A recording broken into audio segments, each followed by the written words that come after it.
Hello everyone, कैसे हैं आप लोग। आज मैं फिर से आपके लिए क्लास 12th का चैप्टर नंबर 9 लेके आई हूँ पॉलिटिकल साइंस का, जिसका नाम है भारतीय राजनीतिक प्रवृत्तियाँ और विकास। इस चैप्टर में से आपके लिए मैं मोस्ट इम्पोर्टेंट क्वेश्चंस लेके आई हूँ, जो कि कल आपका पेपर है उसमें पूछने के बहुत से चांसेस हैं। ये आपके लिए मोस्ट इम्पोर्टेंट क्वेश्चंस हैं, इनको अच्छे से ध्यान से पढ़िए और अपने मार्क्स अपने पेपर में करके आइए और अपने मार्क्स को अच्छे से स्कोर कीजिए। वीडियो के लास्ट में मैं आपको मस्ट टू डू दिखा दूंगी। मस्ट टू डू में आपके लिए इस चैप्टर से रिलेटेड पूरी अच्छे से समरी है, जो कि आप अच्छे से कर सकते हैं और अपने एग्ज़ाम में अच्छे से अपने मार्क्स को स्कोर कर सकते हैं। मस्ट टू डू में आपको और भी क्वेश्चंस हैं मिलेंगे, 5-6 क्वेश्चंस मिलेंगे, जो कि मोस्ट इम्पोर्टेंट क्वेश्चंस हैं। आपको जो क्वेश्चंस मिलेगा उसी क्वेश्चन में से मतलब उसी मस्ट डू में उस क्वेश्चंस के आंसर आपको मिल जाएंगे। तो आप अच्छे से मेरी वीडियो को देखिए और मस्ट डू को भी अच्छे से पढ़िए। और अभी तक मेरे चैनल को लाइक नहीं किया है, सब्सक्राइब नहीं किया है, तो अभी फटाफट से जाइए मेरे चैनल को लाइक कीजिए और सब्सक्राइब कीजिए। तो बिना टाइम वेस्ट करे मैं आपकी वीडियो स्टार्ट करती हूँ और आपके इंपॉर्टेंट क्वेश्चंस दिखाती हूँ। तो ये हमारे मोस्ट इम्पोर्टेंट क्वेश्चंस है। पहला क्वेश्चन है हमारा, नई आर्थिक नीति कब लागू की गई। ये जो क्वेश्चंस है हमारे 1 नंबर के भी हैं और 2 नंबर के भी हैं। तो जो पहला क्वेश्चन है हमारा ये 1 नंबर का है। इसमें हमें पूछा गया है नई आर्थिक नीति जो थी वो कब लागू की गई। नई आर्थिक नीति 1991 में लागू की गई। क्वेश्चन नंबर सेकंड है हमारा, पिछड़ा वर्ग किसे कहा गया है। मतलब इसमें नॉर्मली पूछा गया है जो पिछड़ा वर्ग है वो किसे कहा जाता है। ऐसा समुदाय जो शिक्षा के क्षेत्र में तथा सामाजिक रूप से पिछड़ा हो। ऐसा समुदाय होता है जो शिक्षित नहीं होता है और जो सामाजिक रूप से पिछड़ा हुआ होता है, जो गरीब होता है, उनको हम पिछड़ा वर्ग कहते हैं। और इनमें इनके पास जो होता है, जैसे SC OBC जो होते हैं उन्हें हम पिछड़ा वर्ग कह सकते हैं।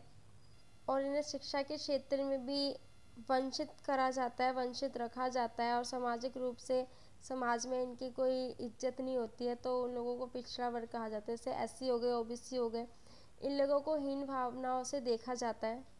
क्वेश्चन नंबर हमारा 3 है, बहुजन समाज पार्टी की स्थापना में किसी महत्वपूर्ण भूमिका थी। मतलब जो बहुजन समाज पार्टी थी उसकी जो स्थापना हुई तो उसके पीछे किसकी महत्वपूर्ण भूमिका थी। तो महत्वपूर्ण भूमिका ये हमारी कांशीराम की थी।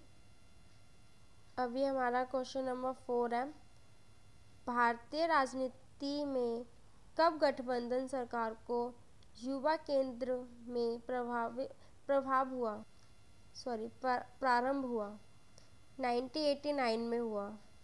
अभी हमारा क्वेश्चन नंबर 5 है, कांग्रेस में कब गठबंधन राजनीति की हकीकत को समझकर केंद्रीय स्तर पर गठबंधन सरकार बनाई। तो ये हमारी बनी थी 2004 में। तो अभी हमारा क्वेश्चन नंबर 6 है, समान नागरिक संहिता से आप क्या अभिप्राय है। देश में सभी नागरिक के लिए समान कानून पद्धति को समान नागरिक संहिता कहा जाता है।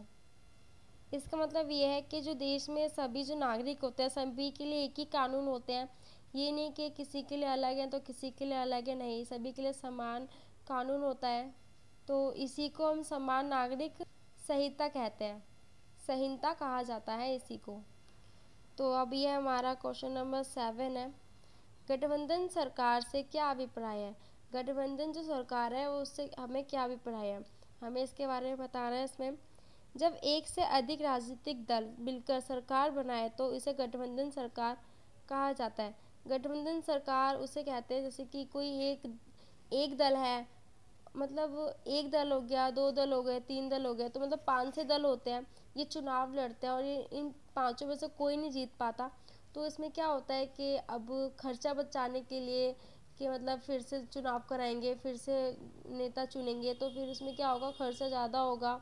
फिर से अगर ऐसा ही हुआ कि कोई भी नहीं जीत पाया तो फिर से उसके बाद हमें चुनाव करना पड़ेगा, तो ऐसे देश को काफ़ी हानि पहुँचेगी और देश की अर्थव्यवस्था में थोड़ी प्रॉब्लम आएगी। तो ऐसे में क्या किया जाता है, जो छोटे छोटे दल जो होते हैं वो एकजुट होकर के एक राजनीतिक दल बना लेते हैं, एक सरकार बना लेते हैं और उसी से फिर सरकार चलती है, तो उसी को हम गठबंधन सरकार कहते हैं। अभी हमारा क्वेश्चन नंबर 8 है। मंडल आयोग की 2 प्रमुख सिफारिश कौन सी थी? जो मंडल आयोग था उसकी 2 प्रमुख सिफारिशें बतानी है हमें इसके अंदर। तो इसका आंसर स्टार्ट करते हैं। अन्य पिछड़ा वर्ग ओबीसी को सरकारी नौकरी में 27% आरक्षण, भूमि सुधार कानून को आमिल जमा पहनाना। मतलब कि इसमें यह है कि जो पिछड़ा वर्ग जो है उसमें क्या करा है, इन लोगों को नौकरी मिली गई है, सरकारी नौकरी दी गई है और वो भी बस हमें कितना परसेंट दिया गया है, 27% दिया गया आरक्षण। तो इसके बारे में हमें ये बताना था। ये हमारा क्वेश्चन नंबर 9 है। तो इसमें बताना है राष्ट्रीय मोर्चे से मुख्य घटक दल कौन सा था? इस गठबंधन का मुख्य चुनावी मुद्दा क्या था? तो हमें इसका मुख्य चुनावी मुद्दा बताना है। तो इसका मुद्दा था जनता दल तथा वो फोर्स मुद्दा, इसका ये था। तो आप देख सकते हैं इसका आंसर। तो हम नेक्स्ट क्वेश्चन पे आते हैं। ये क्वेश्चन नंबर हमारा 10 है। तो आप देख सकते हैं शाहबानो प्रकरण क्या था? मतलब जो शाहबानो जो था उसका प्रकरण क्या था, मुद्दा क्या था? तो अब इसमें शाहबानो क्या पढ़ना है। आपने शाहबानो का मुद्दा पढ़ा होगा। एक महिला थी जो कि मुस्लिम महिला थी, उसके पति ने उसे तलाक दे दिया था। तो अब जो उसका पति जो था वो उसको तलाक तो दे दिया, बट उसने क्या करा, उसको खर्चे पाने के लिए कुछ पैसे ऐसे भी नहीं देता था। तो उसने कोर्ट में जाके उसके खिलाफ शिकायत की। तो उसमें यही कुछ बताया गया। तो आप देख सकते हैं शाहबानो एक मुस्लिम महिला थी जिसके पति ने उसे तलाक दे दिया था। ऐसे में शाहबानो ने गुजारा भत्ता हासिल करने हेतु अदालत में अर्जी डाली। जो गुजारा भत्ता मतलब गुजारा करने के लिए जो पैसे ऐसे थे उसी को पाने के लिए उसने क्या करा कि मतलब उसके पास खर्चा चलाने तक भी पैसे नहीं थे। तो उसने ना अपने गुजारे के लिए पैसे कहाँ से लाती, तो उसने अपने पति के ऊपर फिर अदालत में केस करा। तो सर्वोच्च न्यायालय ने उसके हित में कार्य किया। सर्वोच्च न्यायालय जो फिर था उसने शाहबानो के हित में कार्य किया। सरकार ने एक अधिनियम द्वारा इस फैसले को निश्चित कर दिया। तो इसमें क्या था, जो शाहबानो थी फिर उसके मुद्दे पर नज़र दिया और उसको न्याय मिला।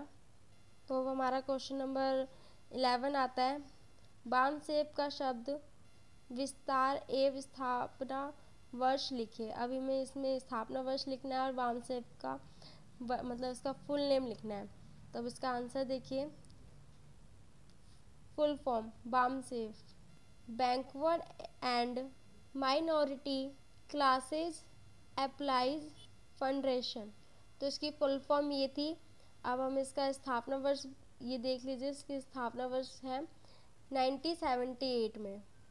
तो अब हमारा क्वेश्चन नंबर 12 आता है। भाजपा को 1986 में किन 2 मुख्य घटनाओं के कारण उभारने का मौका मिला? जो भाजपा सरकार थी है वो ऐसा क्या हुआ कि 2 ऐसे कौन से मुद्दे थे जो उनको ऊपर उभारा और फिर उनको भाजपा को आगे बढ़ने का या अपने आप को उभारने का मौका मिला? तो पहला मुद्दा था इसमें हमारा शाहबानो केस। अभी आपने जैसे कि अभी मैंने आपको पढ़ाया शाहबानो केस क्या था। अयोध्या मुद्दा भी था एक। तो उसमें आप एनसीईआरटी की बुक में आप अयोध्या मुद्दा देख सकते हैं। बस ये अयोध्या मुद्दे में से आपसे कुछ नहीं पूछा जाएगा, बस पूछा जाएगा तो शाहबानो में से पूछा जाएगा। इसीलिए मैंने आपको एक क्वेश्चन दिया, मोस्ट इम्पोर्टेंट क्वेश्चन है हमारा। तो अयोध्या मुद्दा जो था बस आप ऐसे याद कर सकते हैं कि हाँ 2 ऐसे मुद्दे थे जो भाजपा को उभारने का मौका मिला। तो आप ये याद कर सकते हैं, मोस्ट इम्पोर्टेंट है ये आपको 1 नंबर में या 2 नंबर में पूछा जा सकता है। अगर 2 नंबर में पूछा जाए तो थोड़ा आप इसे बड़ा करके अपना लिख सकते हैं। तो अब हमारा यहाँ पे एक जो मोस्ट इम्पोर्टेंट क्वेश्चंस थे ये ख़त्म हो गए हैं। तो अब मैं आपको मस्ट टू दिखा रही हूँ। तो अभी तक आपने मेरे चैनल को लाइक नहीं किया है, सब्सक्राइब नहीं किया है, तो मेरे चैनल को लाइक कीजिए एंड सब्सक्राइब कीजिए। तो जैसा कि आप देख सकते हैं ये आपका मस्ट टू डू है क्लास 12 का 2nd टर्म का। तो इसमें आपके सभी चैप्टर्स की अच्छे से समरी दी गई है और मोस्ट इम्पोर्टेंट क्वेश्चंस भी दिए गए हैं। तो आप इसमें अपना देख सकते हैं, पढ़ सकते हैं। तो अभी मैं आपको दिखाती हूँ। जैसा कि आप ये देख सकते हैं, ये जो चैप्टर है इसके ये शॉर्ट फॉर्म में आपको समरी दी गई है, तो आप ये देख सकते हैं। और इस चैप्टर में से 8 मार्क्स के क्वेश्चंस आएंगे, तो इसी को अच्छे से याद कर लीजिए, इसी को अच्छे से पढ़ लीजिए, आपके लिए बहुत फ़ायदेमंद है ये। तो अच्छे से देख लीजिए, मैं आपको एक एक चीज़ अच्छे से दिखा रही हूँ। नई आर्थिक नीति का उद्देश्य सब कुछ इसमें दिया गया है। राजनीतिक दलों के बीच उभरती सहमति सब कुछ इसमें है, आप देख सकते हैं। ये देखिए,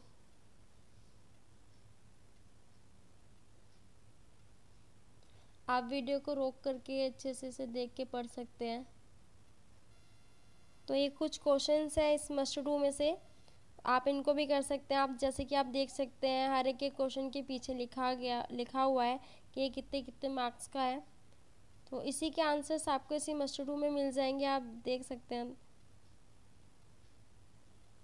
ये आपका मस्ट डू था। तो आज की क्लास हमारी यहीं समाप्त होती है। अभी तक आपने मेरे चैनल को लाइक नहीं किया, सब्सक्राइब नहीं किया, तो मेरे चैनल को लाइक कीजिए, सब्सक्राइब कीजिए। Thank you for watching my channel and video also.